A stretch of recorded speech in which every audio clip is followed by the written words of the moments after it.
What's up, guys? Raymond back again, and I'm going to talk to you today on a little bit of a debate. Is it better to hit just the 1, 3, 5, 9 with your ball, or should your ball split the 8, 9? Let's talk about it here in a minute.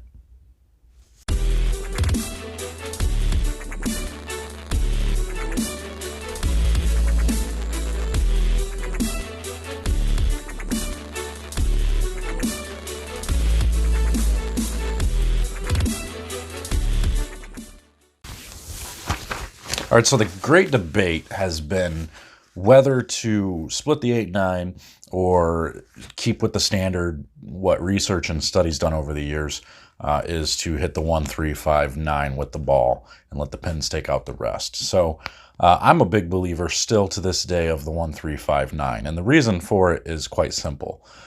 With that entry angle or with that deflection that you're creating with the ball, the chances of leaving something else is very slim. For you to leave if your ball is entering and hitting only the 1, 3, 5, 9 at the proper angle, the only way you're going to leave something standing is if there is an offset pin. And at that case, there's not a whole lot you can do about it. But when we look at splitting the 8, 9 and how pretty it is and how cool it is, which we see an awful lot more nowadays because of the higher technology, the cover stock technology that's increased so much over the last decade to 2 decades. So you're seeing a lot more balls driving through the pins harder and deflecting less. So you're seeing that 8, 9 split type of ball reaction through the pins a whole lot more nowadays. Now, that is still good. That is still okay. If you can get your ball to do that, statistics say touching 5 pins with the bowling ball will knock down all 10 more often if you can do that consistently. But here's the problem. By trying to create that type of ball reaction, you actually open up a can of worms. You open up the possibility of doing different things that you don't want to happen, like a stone 8, a stone 9. The typical wrap 10 is a little bit more likely this way too. So when we look at, like say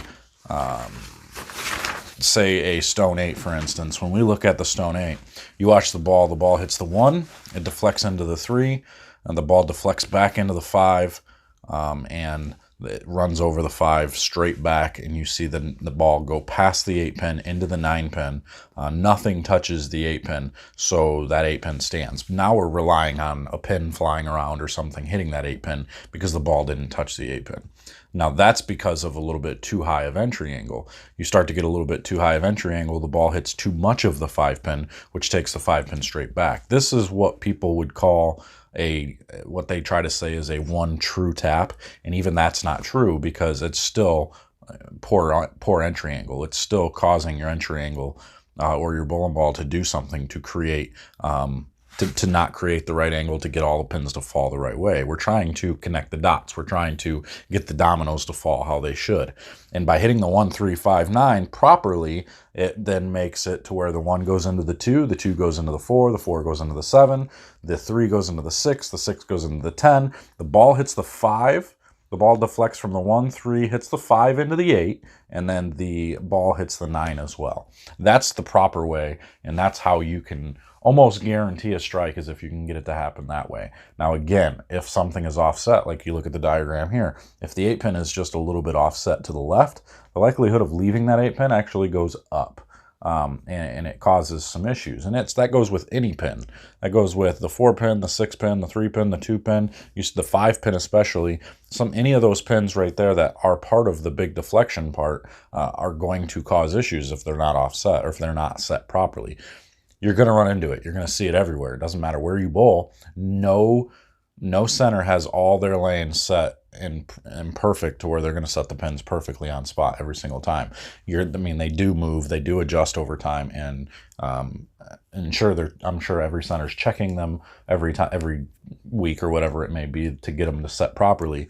But it does happen. You will see offsets, and there's certain centers where you'll see an awful lot of them.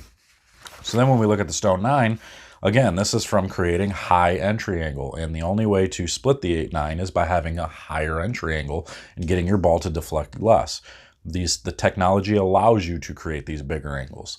So we look at the diagram here, the ball hits the 1, 3, 5, and the 8, but misses the 9. So it deflects off the 1 into the 3, deflector drives through the 5 and drives straight through the 8 pin. So the 1 hits the 2, the 4, and the 7, and then the 6 into the 10, and nothing touches the 9. So again, we're reliant on whether a pin is going to hit the 9 pin or not. And with the technology, it's likely that it's going to happen probably more often than it doesn't, especially with, you know, the rev rates and the ball speed that we have today. So, but this is trying to split the 8-9 can heighten your chances for that stone 9 to happen. That's the difference. When we're looking for ball reaction and we're trying to get the ball to make that proper motion through the 1, 3, 5, 9, that's when we have a little bit more room for error, and we are the chances of striking actually go up. That's why the research was done on this.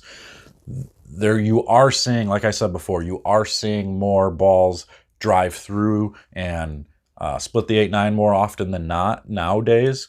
And there's still nothing wrong with that. If you can do it consistently, that's fine.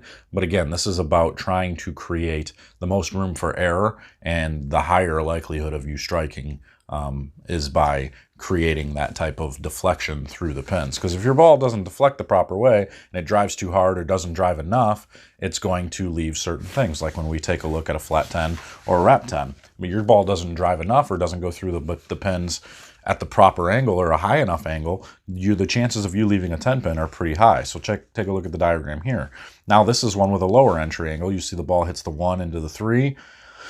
The 3 actually hits the 6 on the left side of the 6 pin. The ball, or in one case, the 3 could go straight back and not hit the 6. The ball actually hits the 6, and the 6 pin goes straight to the wall and lays in the channel for a flat 10, or it wraps around that 10 pin off the wall and leaves the 10 pin. So the 6 doesn't actually do its job. It doesn't hit the 10 pin like it's supposed to. Even though we're hitting the 1, 3, 5, 9 with the bowling ball, the ball technically it's not doing its job. It's not a high enough entry angle. It's not creating what you're looking for when trying to create the best optimal angle and strike percentage. So this is where the problem comes into play with trying to do too much when not creating the right angle. Like this one would be too low of an entry angle. So when we look at the diagram here of all the entry angles, now this isn't to scale. This is just to give you a visual to be able to see.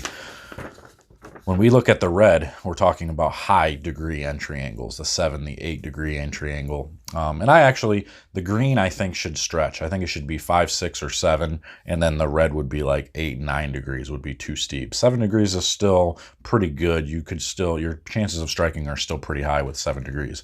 But I think your perfect chances, if the rack is perfect, set perfect, and your ball goes through at 6 degrees and is rolling, it's going to strike almost every single time.